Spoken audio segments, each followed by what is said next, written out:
सो ये वाला जो लेक्चर है हम लोग इसमें आपको सर्टन कम्प्लेक्स सर्किट्स उसके इक्विवेलेंट रेजिस्टेंस निकाल के दिखाएंगे, ठीक है। और कुछ इजी चीज़ों को हम समझाएंगे कि क्या होता है, कुछ नए नए कंसेप्ट्स देखेंगे। आपके पास ये जो सामने एग्जाम्पल एक दिखाई दे रहा है, यहाँ पर एक कम्प्लेक्स सर्किट है, बट ये सिमेट्रिक सर्किट है, आपको सिमेट्रिक दिखाई दे रही होगी, सिमेट्रिसिटी। तो मुझे चाहिए दो चीज़ हम लोग फाइंड करेंगे। सबसे पहले find R equivalent between A B and C D. A B के अक्रॉस में आर इक्विवेलेंट फाइंड आउट करेंगे और सी डी के अक्रॉस में आर इक्विवेलेंट फाइंड आउट करेंगे, राइट। अब ए बी के अक्रॉस में फाइंड आउट करेंगे, इसका मतलब आपको पता है क्या करना है। यहाँ से वायर लेकर जाना है, ये दोनों पॉइंट से वायर लेके जाना है और एक बैटरी के साथ कनेक्ट करना है, यही तो इसका मतलब वही है। ए बी से अगर हम सॉल्व करेंगे ना, हमारा काम ये चीज़ दिखाने का नहीं है कि बैटरी से लेकर जाना है, क्या करने का है, और ना ही यहाँ पर ये वाला क्वेश्चन आपके पास कलर कोडिंग से होगा। यहाँ पर मैं आपको एक पॉइंट पढ़ाऊँ, एक कंसेप्ट पढ़ाऊँगा, equipotential points. Equipotential points मतलब वो पॉइंट्स जिनका पोटेंशियल सेम है। उन पॉइंट्स का क्या करना है मैं बाद में बताऊँगा। सबसे पहले हम लोग देखेंगे मेथड 1। आपके पास जो इधर है method 1, concept of equi potential points. Equipotential points का मतलब वो पॉइंट्स जिनका पोटेंशियल सेम है। मतलब इक्वी पोटेंशियल पॉइंट्स का मतलब पॉइंट्स हैविंग सेम पोटेंशियल, उन पॉइंट्स को हम लोग इक्वी पोटेंशियल पॉइंट्स बोलते हैं, राइट। अच्छा, ये कैसे फाइंड आउट करेंगे? इसको फाइंड आउट करने के भी आपके पास दो तरीके हैं इक्वी पोटेंशियल पॉइंट को फाइंड आउट करने के लिए। पहला तरीका आपके पास है डिस्टेंस मेथड।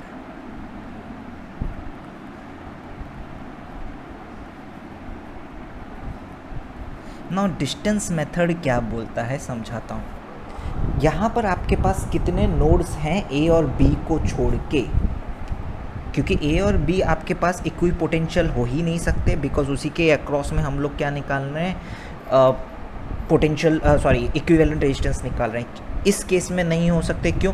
बिकॉज आपने जब बैटरी को कनेक्ट किया है, देखो जब बैटरी कनेक्ट किया है, यहाँ पर ए का पोटेंशियल हाई रख दिया है, बी का पोटेंशियल लो रख दिया है, तो ए और बी आपके पास इक्वी पोटेंशियल कभी हो नहीं सकते।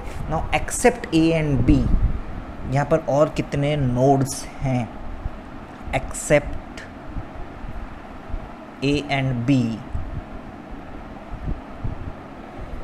आपके पास E, F, C and D are nodes. ऐसा है, ए और बी को छोड़ के आपके पास इतने सारे नोड्स हैं। अच्छा, बस इसी नोड्स को एनालाइज करना है कौन कौन से पेयर इक्वी पोटेंशियल है, क्योंकि मिनिमम आपके पास पेयर होंगे, दो होंगे, मिनिमम दो ही होंगे।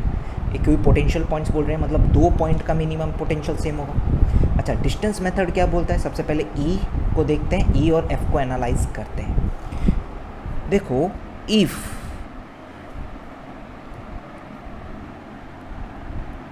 द डिस्टेंस, आप क्या कीजिए, इसमें consider all resistors, all values of all resistances as distance between two points, and if distance of node 1, कोई भी node 1 from A by any path is equal to distance of node 2 from A by any path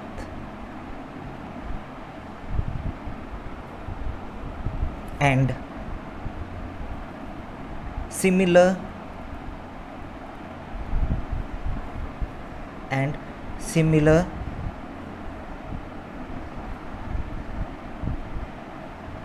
similarly with node B, then potential of node 1 is equal to potential of node 2. मतलब देखेंगे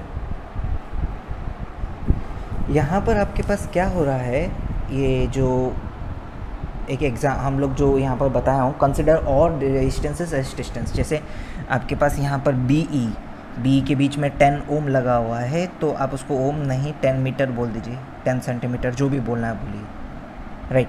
अच्छा, अब मैं क्या करूँगा, E F के बारे में बात करेंगे, ठीक है। Now distance of E from A by any path, तो आपके पास पाथ कैसा है, ई से सी, सी से ए, मतलब देखो ध्यान से देखो, बिकॉज एफ का भी वैसा ही पाथ होना चाहिए।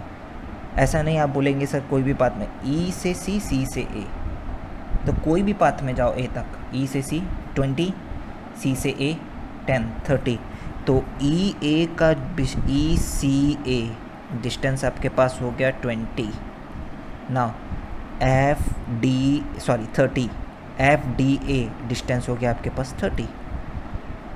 इनफैक्ट कोई बोलेगा सर ऐसे नहीं जाने का है, हमको जाना है ई से बी, बी से ए, ई बी ए ये भी 30 है, एंड एफ बी ए ये भी 30 है, राइट। तो इसका पहला part, if the distance of node 1 from A, if the distance of E from A by any path is equal to distance of node 2 is equal to distance of node 2 from A, खाली इतने में काम नहीं चलेगा। And similarly with node B के साथ भी same काम करना है। मतलब देखो E B equals 10, F B is equals 10। सो कोई बोलेगा सर अपन ऐसे डायरेक्ट क्यों जाएं, हम जाएंगे ई से सी, सी से ए, ए से बी, मतलब ई सी ए बी। देखो 20, 10, 30, 30, 20, 50। सेम इज ई एफ से डी, डी से ए, ए से बी। सेम आपके पास क्या आ रहा है, 50 आ रहा है। मतलब देख लो, अगर ये दोनों भी इक्वल है, E B equals F B, मतलब आप यहाँ पर डायरेक्टली मैं ऐसा बोल सकता हूँ, E C A equals F D A and F E B equals F B. अगर ऐसा कोई पेयर मिलता है, then E and F are equipotential.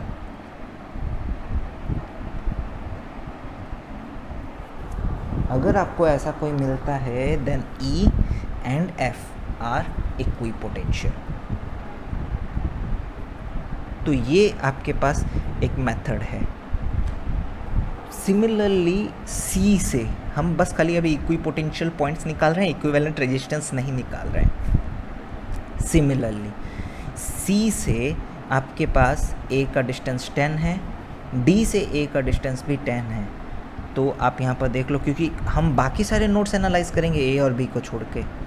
C A equals 10, D A equals 10, ठीक है, सही बात है। सी ए 10 है। अब बोलेंगे सर आपने सी और ई क्यों एनालाइज नहीं किया, सी और डी क्यों ले रहे हैं? लेके देख लो, सी से ए 10 है, पर ई से ए 10 नहीं है, 30 है। कोई भी चीज़ से 10 आ नहीं सकता, तो ई और सी कभी भी इक्वी पोटेंशियल हो ही नहीं सकते, राइट। और सी से एफ भी नहीं हो सकता, because E and F are equi potential. अगर ई सी इक्वी पोटेंशियल नहीं है, तो एफ सी भी इक्वी पोटेंशियल कभी नहीं हो सकते, राइट। तो आपके पास क्या हो गया, C A equals 10, D A is also equal 10। तो आप या तो ऐसे भी जा सकते हैं, CEBA 20 10 30 10 20 50, और वापस से D से भी जा सकते हैं, DFBA, इसमें भी क्या आ रहा है, 50 आ रहा है, राइट। नाउ नेक्स्ट आपके पास B से डिस्टेंस निकालना है बस, क्योंकि खाली A से काम नहीं चलेगा, B भी चाहिए। तो CEB equals 30, same DFB equals 30. So now I can conclude, since CA equals DA and CEB equals DFB, मतलब डिस्टेंसेस जो है इक्वल है और एंड होना चाहिए। ऐसा नहीं कि आप बोल देंगे सर CA इक्वल्स DA हो गया तो काम बन जाएगा, नहीं, दोनों होना चाहिए। A से डिस्टेंसेस इक्वल है और B से भी डिस्टेंसेस क्या होना चाहिए, इक्वल होना चाहिए, तब जाके मैं कंक्लूड कर सकता हूँ इसमें, then C and D are equipotential. ख़त्म। इस तरीके से हम लोगों ने इक्विपोटेंशियल पॉइंट्स निकाले, राइट। नाउ दूसरा मेथड है आपके पास एक्सिस ऑफ सिमेट्री। ये तो आपके पास हम लोग डिस्टेंस मेथड से देख लिए। नाउ दूसरा मेथड अपने पास क्या है, एक्सिस ऑफ सिमेट्री।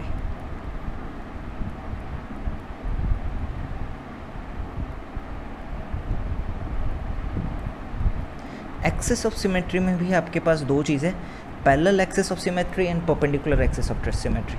देखो हर डायग्राम में ऐसा ज़रूरी नहीं है आपके पास दोनों एक्सिस ऑफ सिमेट्री पॉसिबल हो, राइट। अब जैसे यहाँ पर ए बी में पैरेलल एक्सिस ऑफ सिमेट्री का मतलब समझाऊंगा। यहाँ पर ए बी के अक्रॉस में आप निकालना चाहते हैं। Parallel axis of symmetry means axis of symmetry is parallel to line A B. क्या यहाँ पर कोई ऐसी एक्सिस ऑफ सिमेट्री है जो ए बी को परपेंडिकुलर होगी? देखो पैरेलल एक्सिस ऑफ सिमेट्री, पहला वाला parallel axis of symmetry,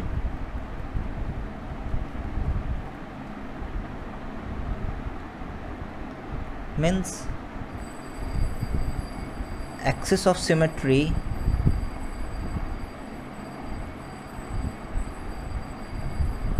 must be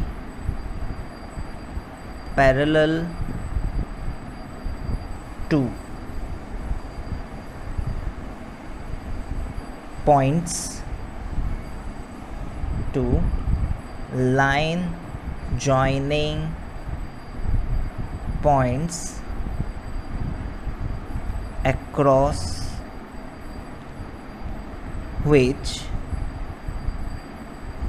are equivalent needed to be found। ठीक है। यहाँ पर आपके पास जैसे कि एक्सिस ऑफ सिमेट्री का मतलब जिसके अबाउट आपके पास पूरा फिगर सिमेट्रिक हो, पूरा मिरर इमेज आए जिस पॉइंट के जिस एक्सिस के अबाउट। तो यहाँ पर जब मैं एक्सिस ऑफ सिमेट्री बना रहा हूँ, आप एक्सिस ऑफ सिमेट्री इधर देख सकते हैं, ये वाली जो एक्सिस है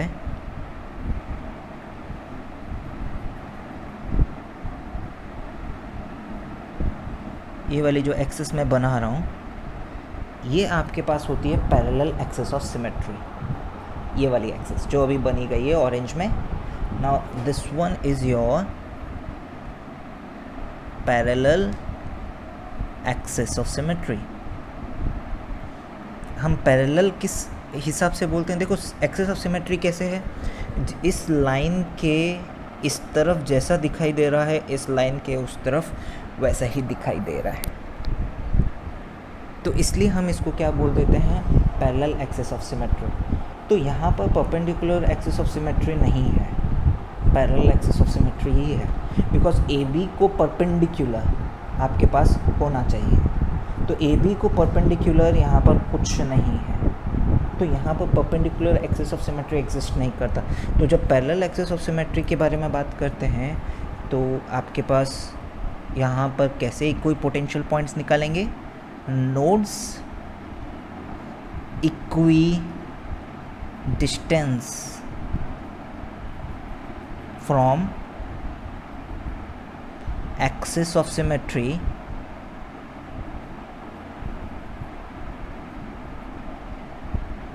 are equipotential। देख लो यहाँ पर से जो भी नोड्स इक्वी डिस्टेंस होगा, अब ए और बी इक्विपोटेंशियल नहीं हो सकते बिकॉज वो एक्सिस ऑफ सिमेट्री पे लाई कर रहे हैं, उस एक्सिस ऑफ सिमेट्री से इक्वी डिस्टेंस होने चाहिए। तो ई और एफ इक्वी डिस्टेंस है, then E and F are equipotential point, C and D equidistance है, so C and D are equipotential points. वही तो हम लोग निकाले हैं, ई और एफ। अब आप बोलेंगे क्या सर सी और ई आपके पास इक्विपोटेंशियल हो सकता है या सी और एफ हो सकता है? नहीं हो सकता, बिकॉज सी ज़्यादा डिस्टेंस पे है, एफ कम डिस्टेंस पे है, तो इसलिए सी और अच्छा। अब आप बोलेंगे सर हम इक्वी डिस्टेंस कैसे निकालते हैं? डिस्टेंस वही, हम रेजिस्टेंस को डिस्टेंस में डिवाइड कर लेते हैं। जैसे ही आपने पैरेलल एक्सिस ऑफ सिमेट्री इधर डाला, यहाँ 10 ओम का रेजिस्टेंस है, ई और ये डिस्टेंस हो गया आपके पास 5, ये हो गया 5, मतलब इस एक्सिस ऑफ सिमेट्री से एफ 5 की दूरी पे है, ई भी आपके पास कितने की दूरी पे है? 5 की दूरी पे है, राइट। तो आप ये चाहे इस तरीके से, चलो ये 5 वाला पार्ट छोड़ दो। अब फिर जब आप सी के बारे में बात करेंगे, खाली एक्सिस ऑफ सिमेट्री से हमारे पास इधर 20 भी आ जाता है, बीच में 20 भी आ जाता है, तो इधर इसलिए इधर लोचा हो जाता है। तो आप 5 छोड़ दो, हम क्या करते हैं प्रैक्टिकली डिस्टेंसेस देख लेते हैं, प्रैक्टिकल डिस्टेंसेस देख लेते हैं। तो प्रैक्टिकल डिस्टेंसेस में इस एक्सिस ऑफ सिमेट्री से ई वाला जितना दूर है, एफ वाला उतना ही दूर है, पर सी और डी थोड़ा ज़्यादा दूर है, तो इसलिए सी और D are equipotential, E and F are equipotential. तो ये आपके पास हो गई एक्सिस ऑफ सिमेट्री वाला कॉन्सेप्ट हो गया। नाउ नेक्स्ट आपके पास परपेंडिकुलर एक्सिस ऑफ सिमेट्री जो है वो मैं आपको आरसीडी में दिखाऊंगा।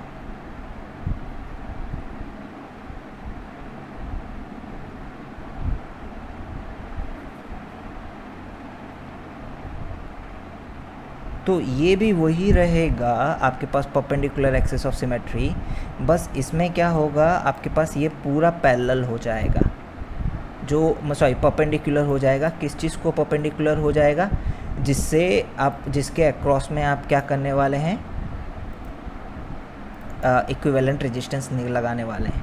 तो आपके पास same axis of symmetry must be perpendicular.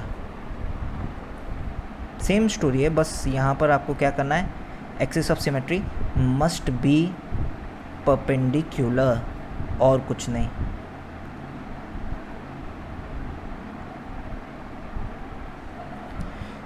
सी अगर आपको क्या निकालना है, इधर सी डी के अक्रॉस में रेजिस्टेंस निकालना है, सी डी के अक्रॉस में जब आपको रेजिस्टेंस निकालना है तो इसको परपेंडिकुलर होना चाहिए, 10 ओम को परपेंडिकुलर होना चाहिए।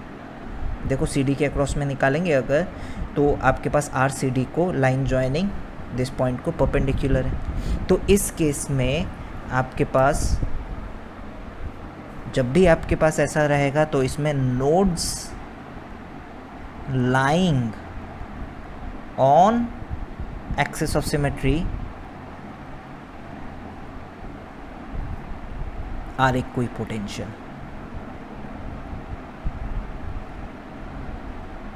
आपको समझ में आ रहा हो रहा है? ये मैं आपको दूसरा वाला आपको समझाऊंगा दूसरे बिट के लिए। तो सबसे पहले हम लोग आर ए बी के बीच में निकालना चाहते हैं, तो आपके पास ए बी के लिए परपेंडिकुलर एक्सिस नहीं है, सिर्फ आपके पास क्या है, पैरेलल एक्सिस है। तो आपको ये बात समझ में आ गया, E and F are equipotential, C and D are equipotential ना। अब सिंपल सा स्टोरी है आगे में, इक्विपोटेंशियल का करना क्या है। यहाँ पर तो आपके पास हम लोगों ने इक्विपोटेंशियल में पॉइंट्स निकालने के मेथड्स देखे, एक डिस्टेंस मेथड देखा, एक एक्सिस ऑफ सिमेट्री मेथड देखा ना। इक्विपोटेंशियल पॉइंट आ गया है तो उसका करना क्या है समझाता हूँ, समझना। सो इक्विपोटेंशियल points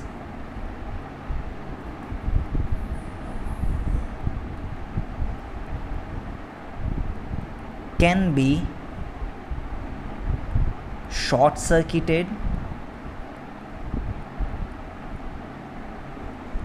और ओपन सर्किटेड, आपकी मर्ज़ी, जो आपको सही लगे। आप वो दोनों पॉइंट को शॉर्ट सर्किट कर सकते हैं या ओपन सर्किट कर सकते हैं। तो सबसे पहले मैं आपको ओपन सर्किट करके सॉल्व करके दिखाता हूँ। एक कोई पोटेंशियल पॉइंट निकाल लिया, अच्छा, तो सबसे पहले ओपन सर्किट करता हूँ। ओपन सर्किट मतलब उसके बीच में जो रेजिस्टेंस है उसको निकाल देने का है। तो E and are equipotential, C and D are equipotential. देखो, तो अब इसको हम लोग कैसे सॉल्व करेंगे, देखो इस वाले पार्ट को। तो मैं क्या किया, वापस से बना रहा हूँ डायग्राम।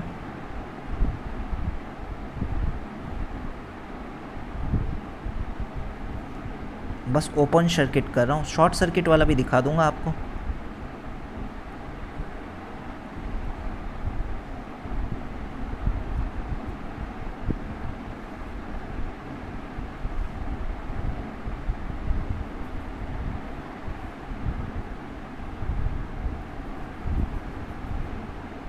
देखो ये हो गया आपके पास ओपन सर्किट।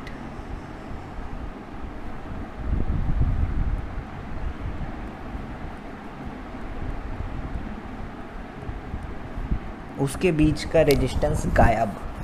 तो वही आपके पास स्टोरी था, A B C D E F. ये आपके पास मैंने क्या किया है, ओपन सर्किट किया है। और इससे आप आर इक्विवेलेंट निकाल के देखिए क्या आ रहा है। ए और बी के बीच में आपने बैटरी लगाया है, देख लो, ए और बी के बीच में। अब आपके पास सब आराम से हो जाएगा ना। हम लोग इसके बीच में आपने बैटरी लगाया है, तो ए और बी से 3 ब्रांच जा रही है। पहली ब्रांच में ये 10, 20 और 10 सीरीज़ में है, ये 10, 20 और 10 सीरीज़ में है, और ये तीनों एक दूसरे को क्या है, पैरेलल में है। देख लो, तो ये अगर आपको समझ में आता है, हम यहाँ पर ए और बी बनाएं पॉइंट्स, ए बी, राइट। अब यहाँ पर 10, 20, 10, देखो ये तीनों सीरीज़ में है, बीच में और कुछ नहीं। सी और ई एक ज़माने में नोड हुआ करता था, right now they are no nodes, they are not nodes. तो सिंपल लाइन है। तो आपके पास यहाँ पर ये रहा 2, 3, सेम एक ही चीज़ का है। देखो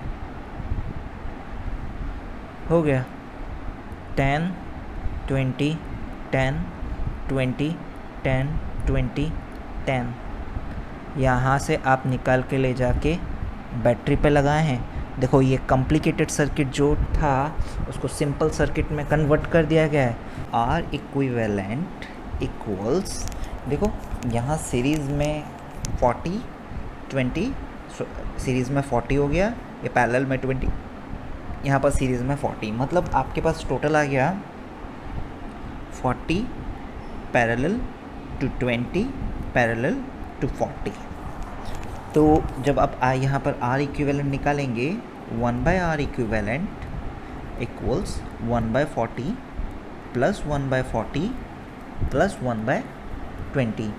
तो यहाँ से आर इक्विवेलेंट की वैल्यू आ जाएगी आपके पास 10 ओम। निकाल के देख लीजिएगा इसको, आपके पास यही वैल्यू आ जाएगी ना। कोई बोलेगा सर आपने और शॉर्ट सर्किटेड भी दिया हुआ है, तो इसको शॉर्ट सर्किट करके देखते हैं। तो शॉर्ट सर्किट वाला पार्ट देखते हैं। देखो दोनों से सेम आंसर आना पड़ेगा, अगर दोनों से सेम आंसर नहीं आया तो हमारा तरीका गलत है। तो शॉर्ट सर्किटेड करके देखते हैं। शॉर्ट सर्किटेड में आपके पास क्या होगा, यहाँ पर एक ए से बी,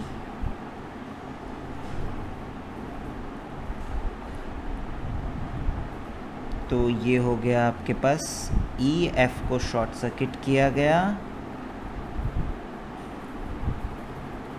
एंड सी डी को भी शॉर्ट सर्किट किया गया। ये ऐसे ही रहेगा, राइट। तो ये हो गया A B E F C D, ठीक है। नाउ ये आपके पास था 20, 20, 20, 10 10 10 एंड 10। इसको शॉर्ट सर्किट करना बोल देते हैं। देखो ये वाला पार्ट हम लोग हटाकर, इधर रेजिस्टेंस हटाकर इसको शॉर्ट सर्किट कर दिए। जैसे हम लोग लास्ट टाइम ओपन सर्किट किए थे, अभी शॉर्ट सर्किट कर दिए। तो अभी इसका इक्विवेलेंट बनाए ए और बी। देखो यहाँ से स्टार्ट किया, ए से स्टार्ट किया, इधर 20 रखा गया, बी तक पहुँचा गया, बी से 2 ब्रांच जा रही है और ई और एफ को 1 सिंगल पॉइंट बोला जा सकता है अभी, तो इसको 1 सिंगल पॉइंट बना दिया।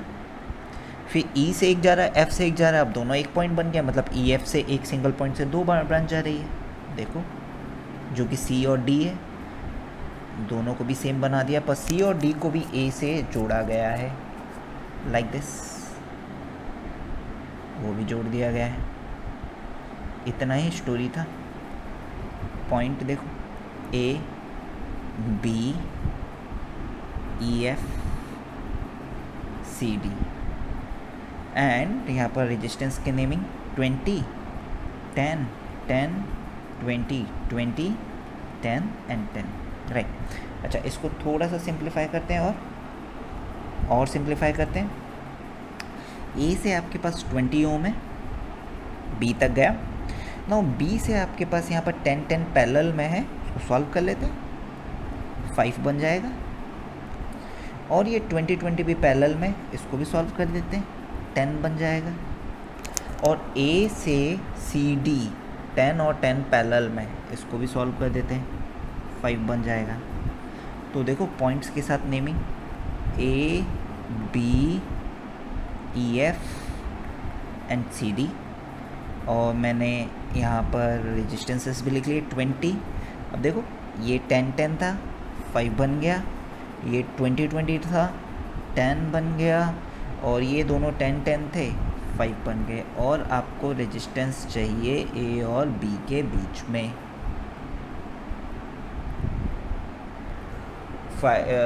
रेजिस्टेंस चाहिए ए और बी के बीच में, राइट। अब ए और बी के बीच का जो रेजिस्टेंस है, अब आपको यहाँ पर दिखाई दे रहा होगा कि ये 20 और ये 5, ये 10 और ये 5, ये एकदम सीरीज़ में आ गया है, देख लो, बिकॉज ए और बी के बीच का निकालना है। तो ये 5 10 5, ये कोई नोड्स नहीं है, 5 10 5 सीरीज़ में आ गया है। तो आपके पास सिंपल चीज़ बच जाती है, क्या बचती है, 20, और इधर भी आपके पास बच जाता है 20 ए और बी के बीच में, 20, और यहाँ पर आप लगा दिए हैं बैटरी। तो यहाँ से आपको दिखाई दे रहा है डायरेक्टली आर इक्विवेलेंट इक्वल्स 10 ओम। तो ये था आपके पास इक्विपोटेंशियल मेथड। आपको बस इक्विपोटेंशियल पॉइंट्स ढूंढने हैं। इक्विपोटेंशियल पॉइंट्स ढूंढने के 3 तरीके मैंने बताया। या तो आप यूज़ कर सकते हैं डिस्टेंस मेथड, या आप क्या यूज़ कर सकते हैं, symmetric method. Axis of symmetry आपके पास होगी, एक parallel axis of symmetry, perpendicular axis of symmetry मैं बताऊंगा। तो पहले पैरेलल एक्सिस ऑफ सिमेट्री वाला पार्ट बताया मैंने आपको, राइट।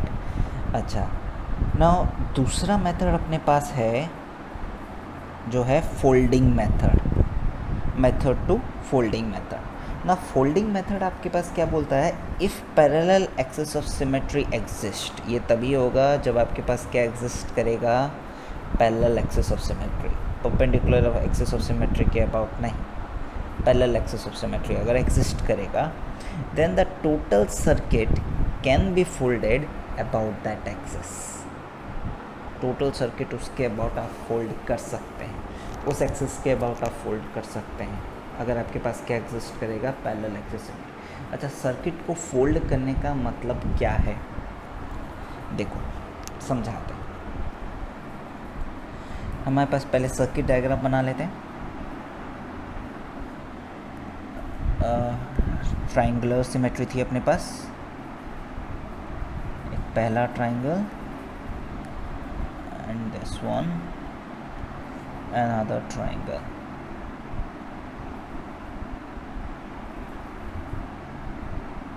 ठीक है, अब यहाँ रेजिस्टेंसेस लगा लेते हैं।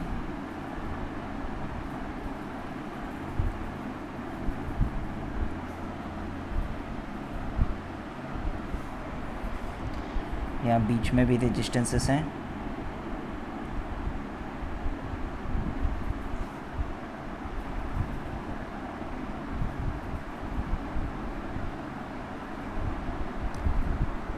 रेजिस्टेंसेस की values, this one is 10 10 10 10 10 20 20 and 20। आपको ये निकालना है, इक्विवेलेंट सर्किट डायग्राम बनाना है ए और बी के बीच में, ठीक है। अब बोलता है पैरेलल एक्सिस ऑफ सिमेट्री अगर एग्जिस्ट करता है तो, पैरेलल एक्सिस समझा दिया हूँ मैं, यहाँ पर एग्जिस्ट भी कर रहा है पैरेलल एक्सिस ऑफ सिमेट्री। देखो this is parallel axis of symmetry, ठीक है। क्योंकि ये पैरेलल एक्सिस ऑफ सिमेट्री आपके पास एग्जिस्ट कर रहा है, आप इसके अबाउट, ये मिरर इमेज है, देखो जैसा इस एक्सिस के लेफ्ट साइड में दिखाई दे रहा है वही आपके पास एक्सिस के राइट साइड में दिखाई दे रहा है, एग्जैक्टली वैसा ही दिखाई दे रहा है। फोल्डिंग मेथड तभी लगेगा जब आपके पास पैरेलल एक्सिस ऑफ सिमेट्री होगा, परपेंडिकुलर एक्सिस ऑफ सिमेट्री नहीं। अगर आपके पास पैरेलल एक्सिस ऑफ सिमेट्री होगा, मैंने आपको पैरेलल और परपेंडिकुलर में डिफरेंस बताया है, परपेंडिकुलर का एग्जांपल नहीं दिया है, उसका एग्जांपल मैं आपको अभी दूंगा, पर पैरेलल अच्छे से समझाया। तो क्योंकि मुझे ए और बी के बीच में इक्विवेलेंट निकालना है, तो ए और बी को जो लाइन ज्वाइन करूंगा और ये लाइन आपके पास पैरेलल है, और इसी के अबाउट आपके पास क्या आ रही है, मिरर इमेज आ रही है, राइट। और जब भी आपके पास मिरर इमेज आएगी तो आप इस ट्राइंगल को फोल्ड कर सकते हैं, फोल्ड कर सकते हैं मतलब बी और एफ का जो रेजिस्टेंस है वो बी और ई के ऊपर लाई कर सकता है। बनाता हूँ, इसका मतलब क्या होगा, देखो सबसे पहले ए और सी वाली लाइन बनाई जाएगी, ये रही ए और सी, ठीक है, ए और सी। देखो हम जब इसको फोल्ड करेंगे तो डी भी तो सी के ऊपर लाई कर जाएगा, राइट। इसका मतलब मैं यहाँ पे ये जो फोल्डिंग वाला पार्ट मैं अलग कलर से दिखा रहा हूँ, ए और डी। देखो ये ऐसा तो नहीं आएगा, ये तो एकदम स्ट्रेट आएगा, मैं अलग दिखा रहा हूँ आपको, राइट। ये ऐसा आ जाएगा, तो यहाँ पर आपके पास डी वाला पॉइंट भी आ जाएगा, डन। अब यहाँ आपके पास दो रेजिस्टर्स, पहले इसको फोल्ड कर लिया। अब इनर में आपके पास एक वायर है जो बी के साथ कनेक्टेड है, और उसके बाद है आपके पास बी और ई, बी और ई बनाया।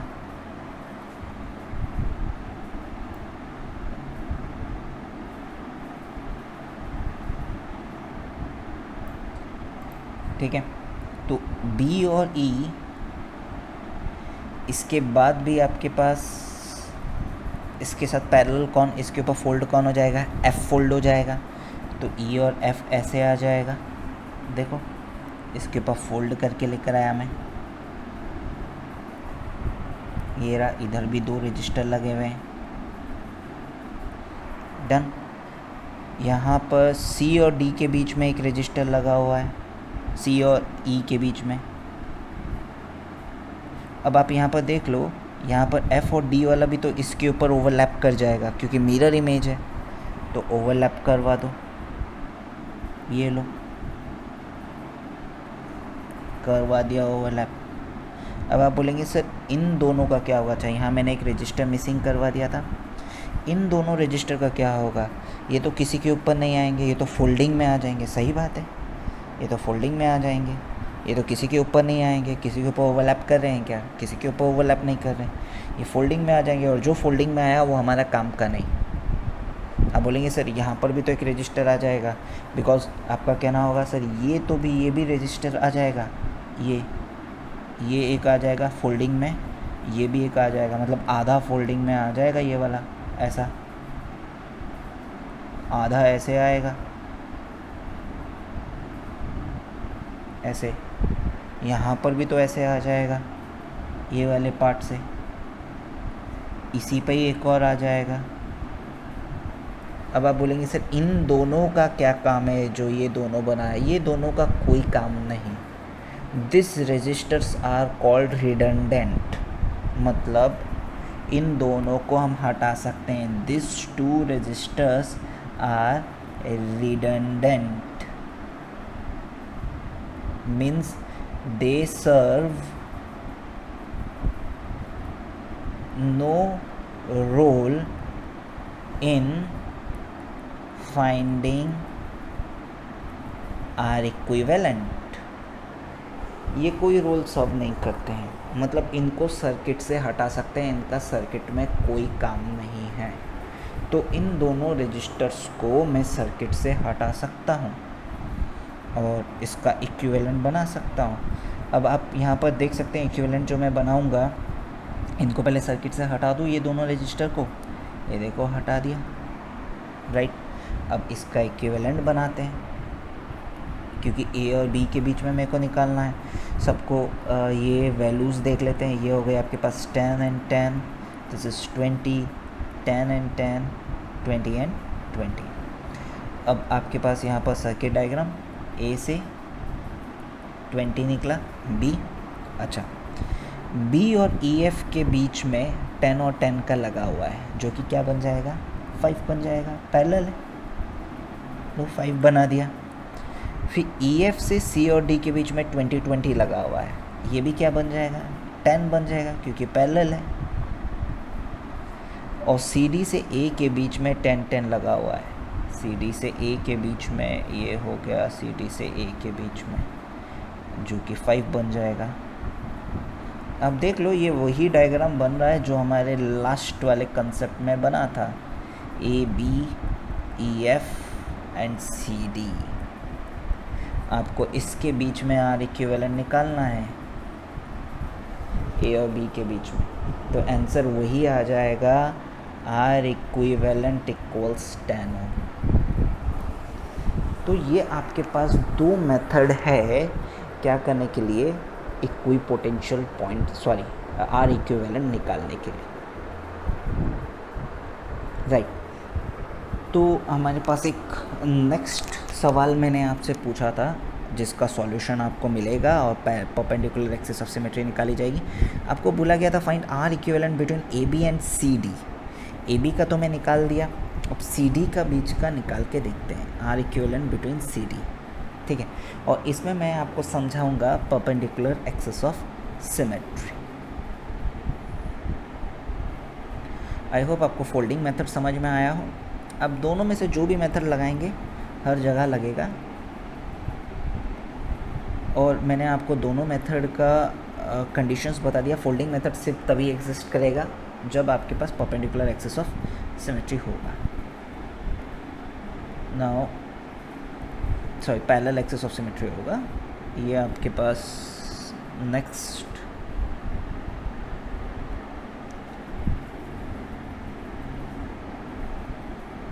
सी और डी के बीच में समझाने के लिए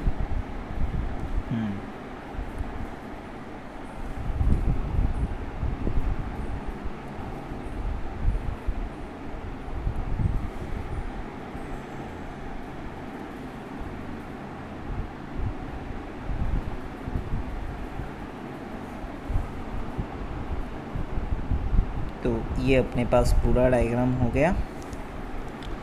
पॉइंट्स की नेमिंग कर देते हैं, A B E F C and D and resistors are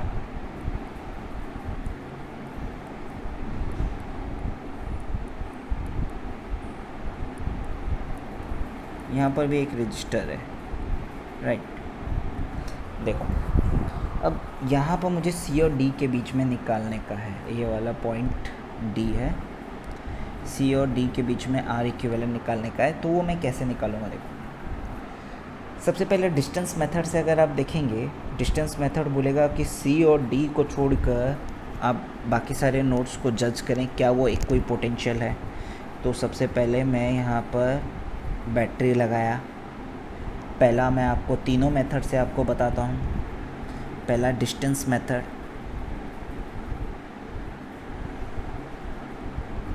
equi potential point का मेथड है जिसमें हम लोग डिस्टेंस वाला यूज़ करेंगे। तो हमारे पास ई सी और डी को छोड़ के क्या क्या नोड्स है, E F A and B. तो सबसे पहले ई का डिस्टेंस देखते हैं, सी से 20 है, एफ का सी से कितना है 30 है, नहीं ये बिल्कुल भी इक्विपोटेंशियल नहीं है, बिकॉज आपके पास सी ई और एफ़ का पेयर बिल्कुल इक्विपोटेंशियल नहीं है, बिकॉज सी ई इक्वल्स आपके पास 20 हो रहा है एंड सी एफ आपके पास कितना हो रहा है, 30 हो रहा है। तो यहीं पर ये गलत हो गया। अच्छा, बी और सी आपके पास 30 हो रहा है। देखो बी से सी तक हम लोग पहुँचे हैं, कितना पॉइंट हो रहा है, 30 हो रहा है डिस्टेंस मेथड से। बी से सी 10 20, तो आपके पास यहाँ पर क्या हो रहा है, 30 हो रहा है। और आपके पास जो ए से हम लोग सी तक पहुँचेंगे तो आपके पास ये वैल्यू कितनी हो रही है, ए से सी तक 10 हो रही है। नहीं, यहाँ पर ये भी नहीं। तो जब भी आपके पास यहाँ पर कोई कुछ बन नहीं रहा है और 50 भी हो रहा है आपके पास, यहाँ पर देखो बी से सी आपके पास कितना हो रहा है, आपके पास 20 हो रहा है। जैसे हमारे पास डिस्टेंस मेथड में क्या था, डिस्टेंस मेथड से क्या था आपके पास, यहाँ पर आपको बताया था डिस्टेंस मेथड में, जैसे ई से आपके पास कहाँ था, जब हम यहाँ पर पहुँचने वाले थे तो हम लोग क्या कर रहे थे, हम लोग सीधा पहले ए से ए तक जाते थे। तो ई सी ए यहाँ पर 30 हो रहा था। फिर उसके बाद एफ़ से ए जाते थे, एफ़ डी ए, ये भी सेम बन रहा था। सेम पाथ से जाएंगे, सेम तरीके से जाएंगे। अगर सेम बनेगा, आपके पास कोई भी पाथ से जाओ, अगर सेम बनेगा तो आपके पास क्या होता है, तभी जाके वो इक्विपोटेंशियल पॉइंट्स होता है। ई से ए तक, एफ़ से ए तक, सिमिलरली ई से उसके बाद ई से बी तक, एफ़ से बी तक, ये दोनों अगर सेम होता है तब जाके होगा। ऐसा मैंने आपको पढ़ाया था। तो यहाँ पर सबसे पहले हम लोग क्या चेक किए, सी से ई तक, सॉरी एफ ई से सी तक एंड एफ से सी तक सेम नहीं बन रहा है, तो E and F are not equipotential, सीधा सीधा बोल दिया। E F R not equipotential,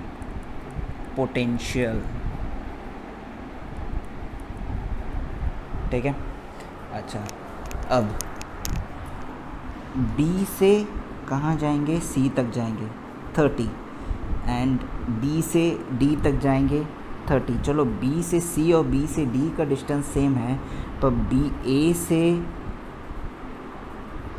C और A से D का डिस्टेंस सेम नहीं है।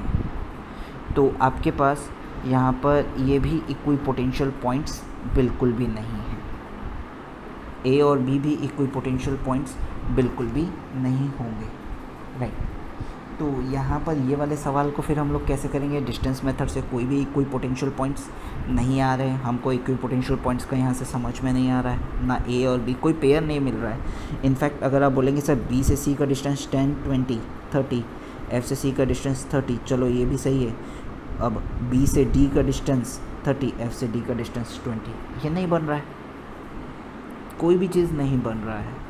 आप सभी पॉइंट्स का निकाल के देख लेते हैं, कोई भी लाइन से निकाल के देख लेते हैं, नहीं बन रहा है। तो यहाँ पर डिस्टेंस मेथड आप नहीं निकाल सकते, बिल्कुल यूज़ ही नहीं कर सकते डिस्टेंस मेथड।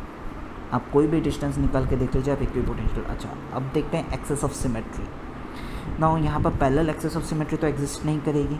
यहाँ पर कौन सी एक्सेस ऑफ सिमेट्री एग्जिस्ट करेगी, परपेंडिकुलर एक्सेस ऑफ सिमेट्री।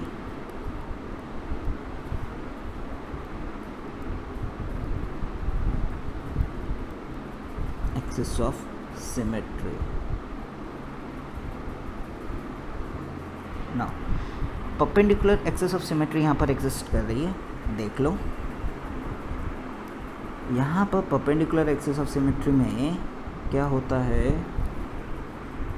ये रही, यहाँ पर आप चेक कर सकते हैं perpendicular axis of symmetry.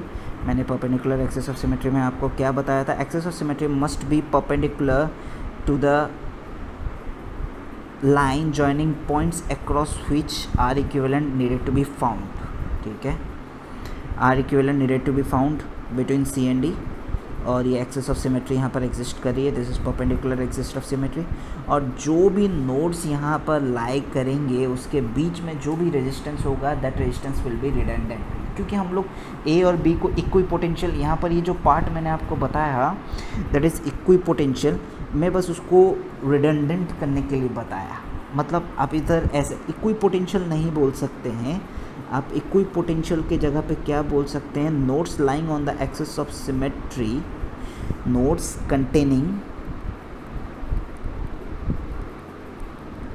Resistance lying on axis of symmetry are redundant बोल सकते हैं, राइट। रिडंडेंट ज़्यादा बेटर रहेगा, इक्वी पोटेंशियल नहीं बोल सकते हैं। मतलब ये जो 20 और 20 का जो आपके पास बीच में, ये जो 20 ओम का जो आपके पास रजिस्टर है, ये 20 ओम का रजिस्टर कोई काम का नहीं है। आप इस 20 ओम के रजिस्टर को हटा सकते हैं, ये कोई काम का नहीं है। बाकी सब सही है, बाकी जैसा है वो एज इट इज़ रहेगा। बस ये 20 ओम का रजिस्टर कोई काम का नहीं है। आप इसको शॉर्ट सर्किट कर सकते हैं या आप इसको ओपन सर्किट कर सकते हैं, वॉट एवर यू लाइक। आप इसको शॉर्ट सर्किट कर सकते हैं। नाउ आप ऐसा बोल सकते हैं यहाँ पर रजिस्टर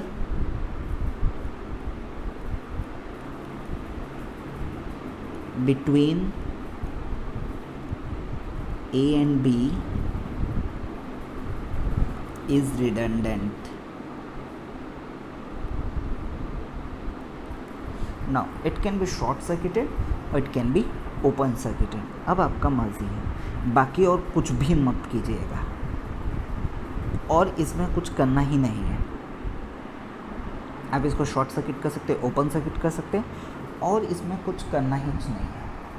अब ये आराम से हो जाएगा। अब देखो, अब इसको सॉल्व करने का देखो, ये तो इसके अबाउट टोटल मिरर इमेज है, इसके अबाउट जैसा लेफ़्ट साइड में वैसा राइट साइड में। इसका मतलब आधे का जितना रेजिस्टेंस होगा दूसरे आधे का भी रेजिस्टेंस क्या होगा, उतना ही होगा। अभी इसको करने का दो तरीका है, ये मेथड, इसको ये जो एक्सेस, ये वाले जो परपेंडिकुलर एक्सिस ऑफ सिमेट्री को सॉल्व करने का दो मेथड है। या तो आप अपनी मर्ज़ी से इसको ओपन सर्किट कर दो और इसका इक्विवेलेंट बना दो, जैसे मैंने आपको समझाया था, ओपन सर्किट करके इसका इक्विवेलेंट बना दो।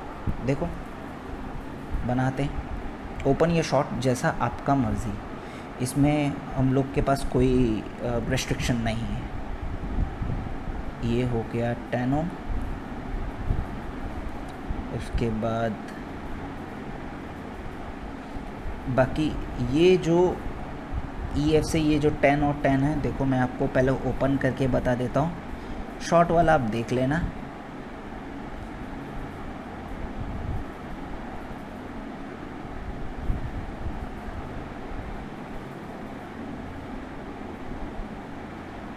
ठीक है, पॉइंट्स देख लेते हैं, A B C D E F। अब आप देखो, अब B और B में नोड नहीं रहा, A भी नोड नहीं रहा, ये सीरीज़ में है, ये सीरीज़ में। पूरा रजिस्टर आपको दिखाता हूँ, समझ लेना। मैं कैलकुलेशन थोड़ा फास्ट करूँगा इसमें।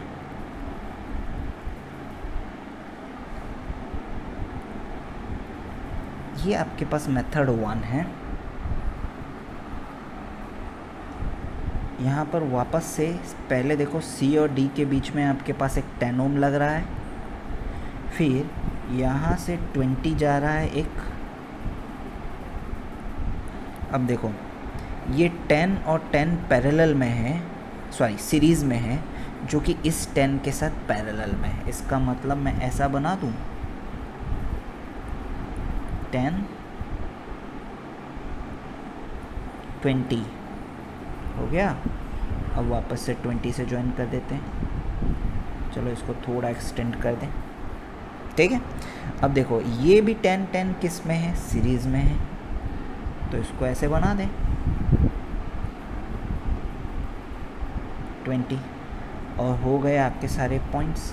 C D के बीच में ही तो आपको क्या चाहिए, R इक्विवेलेंट चाहिए।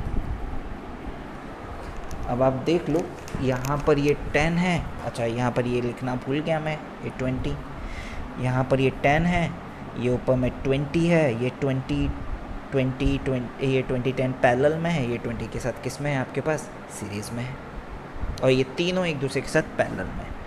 तो इसको और थोड़ा सा सॉल्व अगर आप कर लेंगे, 20 और 10 का जो पैरेलल होता है आपके पास क्या होगा, 200/30, 20/3 होता है। चेक कर लेना, मैं डायरेक्ट कर रहा हूँ, समझना जो मैं कर रहा हूँ। 10, ये 20, 20, 40 सीरीज़ में प्लस 20/3 और ऊपर में 20, ये है पॉइंट सी एंड डी जिसके बीच में चाहिए। अब आगे 40 और 20/3 इसका आपके पास निकल जाएगा आर इक्विवेलेंट, तो बोल देंगे 40 इन सीरीज़ विथ 20/3 क्या हो जाएगा, 40 प्लस 20/3 विच इज़ 120 प्लस 20, 140/3। अब ये तीनों पैरेलल में रहेंगे, देख लो, ये हो गया 10, this one is 140/3 and this one is 20, C and D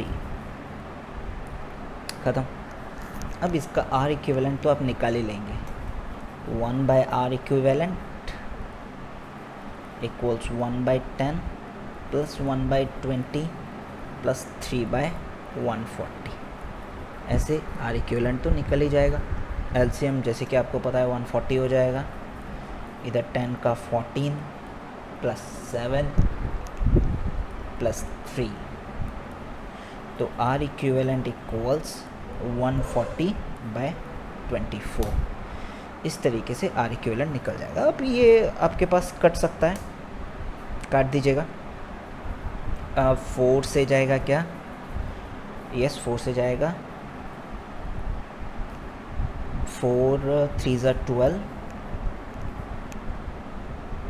20, 4 5 ज़ा 20, 4 6 ज़ा 24, 35/6 इज़ R इक्विवेलेंट, राइट। तो नेक्स्ट मेथड में क्या होगा, अब जो ये लाइन देख रहे हैं यहाँ पर जो ए बी को मैंने ज्वाइन किया हुआ है, इस लाइन के लेफ्ट साइड में जैसा सर्किट दिखाई दे रहा है, राइट साइड में ऐसा ही सर्किट दिखाई दे रहा है, तो this is a mirror symmetry. Perpendicular axis के बाद भी मिरर सिमेट्री आ रहा है, तो परपेंडिकुलर एक्सिस के बाद जब मिरर सिमेट्री आता है, अच्छा आप बोलेंगे सर क्या यहाँ फोल्डिंग मेथड अप्लाई कर सकते हैं? नहीं, folding method cannot not be applied, because मैंने फोल्डिंग मेथड में आपको बताया only parallel axis of symmetry ही लगेगा, parallel axis perpendicular axis of symmetry यहाँ पर नहीं लगेगा, तो फोल्डिंग मेथड रिजेक्टेड। तो ये जो लेफ़्ट साइड में आपके पास पार्ट आ रहा है, राइट साइड में आपको वैसा ही पार्ट आपको दिखाई दे रहा है। जब भी लेफ़्ट और राइट का पार्ट सेम आ रहा है, इसका मतलब लेफ़्ट साइड का रेजिस्टेंस जो है राइट साइड का रेजिस्टेंस भी वही है। तो ऐसे केस में हम क्या करेंगे आपको बताता हूँ, देखो। तो इसको सॉल्व करने का नेक्स्ट मेथड है, ये सिंपल सर्किट है इसलिए ऐसे हो रहा है, थोड़ा और कॉम्प्लिकेटेड होता तो ये जो सेकंड वाला मेथड आपको बता रहा हूँ, जब परपेंडिकुलर एक्सिस ऑफ सिमेट्री हो, वो और भी अच्छा वाला काम में आता।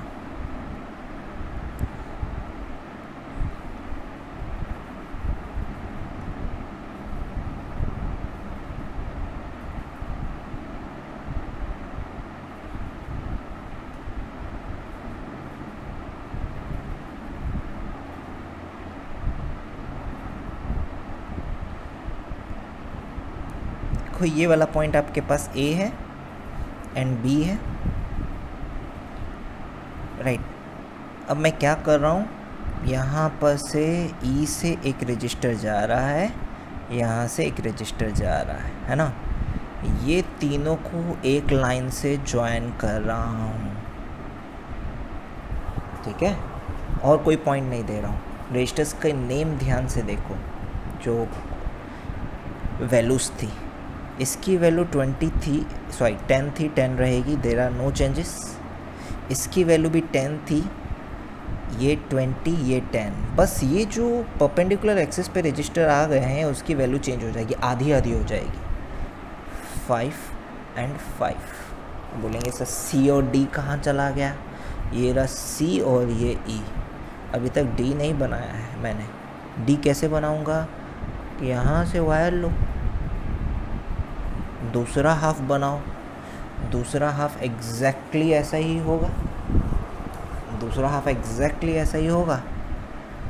देखो दूसरा हाफ वापस से बनाते हैं अपन।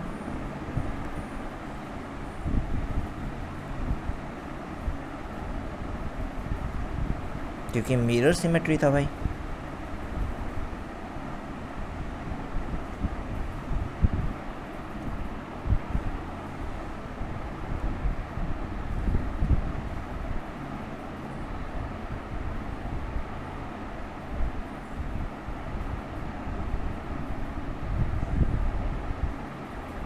एक मिनट, यहाँ पर शायद मैंने एक एक्स्ट्रा बना दिया। यहाँ 10 नहीं, सिर्फ एक ही होगा, दैट इज़ 5। तो यहाँ पर भी सेम एक ही बनेगा। अब सही है। पॉइंट्स के नेमिंग A B, क्योंकि दोनों सेम ही हैं। उसके बाद F एंड D, इसको इस लाइन से ज्वाइन करो। नेमिंग 10 10 20 5 5। इसी तरीके से पार्ट में, दो पार्ट में डिवाइड किया। देखो यही तो दो पार्ट में डिवाइड हो रहा है। ये वाला यहाँ पर जो दो पार्ट में डिवाइड हो रहा है आपके पास, इसी तरीके से तो डिवाइड किया गया है।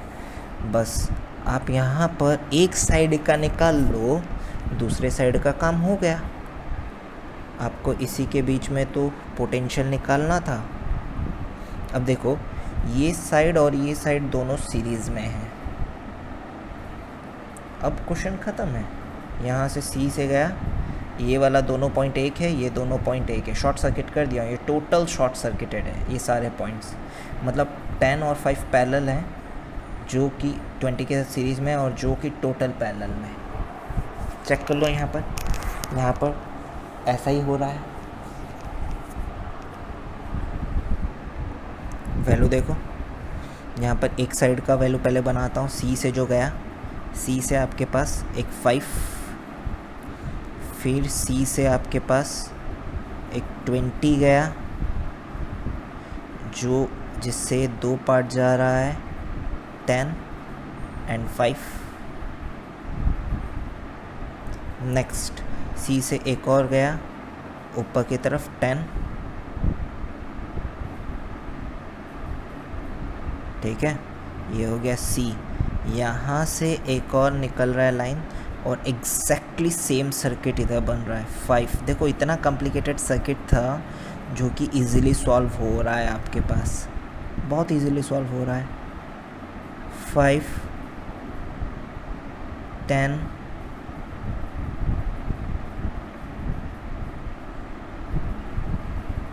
20 10, और ये था D।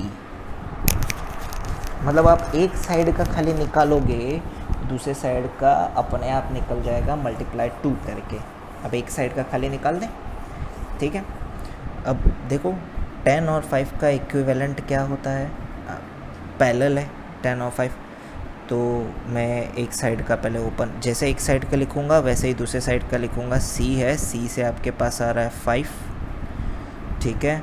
फिर ये हो गया आपके पास 20। 10 और 5 का R इक्विवेलेंट क्या होगा, 10 × 5 डिवाइड बाई 10 + 5, मतलब 50/15, राइट।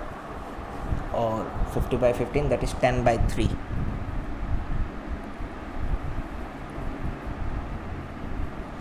और ऊपर में आ जाएगा 10। जैसा इधर है एग्जैक्टली वैसा ही इधर है, 5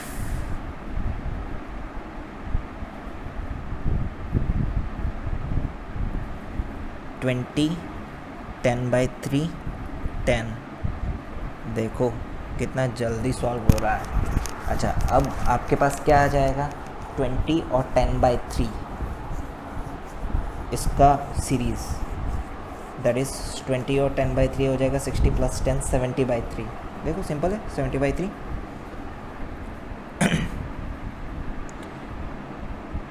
तो सिंपल बना दूँ, 10 70/3 5, सेम 10 70/3 5 C एंड D। अब बस आपको क्या करना है, एक साइड का पैरेलल निकालना है। मतलब अब आपके पास हो गया ये R equivalent 1 R equivalent 2 C और D के बीच में। तो R इक्विवेलेंट 1 कैसे निकालेंगे, 1/R इक्विवेलेंट 1 इक्वल्स 1/10 3/70 1/5। एलसीएम आपके पास 70 रहेगा, 7 + 3 + 14 दैट इज़ 24/70। तो R इक्विवेलेंट 1 की वैल्यू आ गई आपके पास 70/24। ख़त्म। अब R इक्विवेलेंट 2 की वैल्यू भी सेम है, तो आपके पास total R equivalent equals R equivalent 1 + R equivalent 2। देखो वही आया है 140/24 दैट इज़ 35/6। जैसे मैंने आपको बताया दोनों में वैल्यू सेम आ रही है। दोनों तरीके से करोगे तो, चाहे आप ऐसे सर्किट को डिवाइड करके करो, दो मेथड है, एक साइड निकालो। देखो ये जो सेकंड मेथड है ना, ये फास्टर है। ये तो मैं तुमको कुछ ज़्यादा ही बड़ा करके बनाया हूँ, बताया हूँ, वरना आपके पास खाली एक साइड का निकालो, मल्टीप्लाई 2 करो। मैं स्टेप बाय स्टेप आपको बताया हूँ। राइट, सेकंड वाला मेथड फास्टर है। तो जब परपेंडिकुलर एक्सिस जब होगा तब आपके पास इस तरीके से निकलेगा। ये आपके पास दो मेथड हैं जो मैंने आपको बताया है R इक्विवेलेंट निकालने का, और यही दो मेथड बेस्ट मेथड से बहुत जल्दी आंसर्स निकलते हैं ऐसे सर्किट्स में।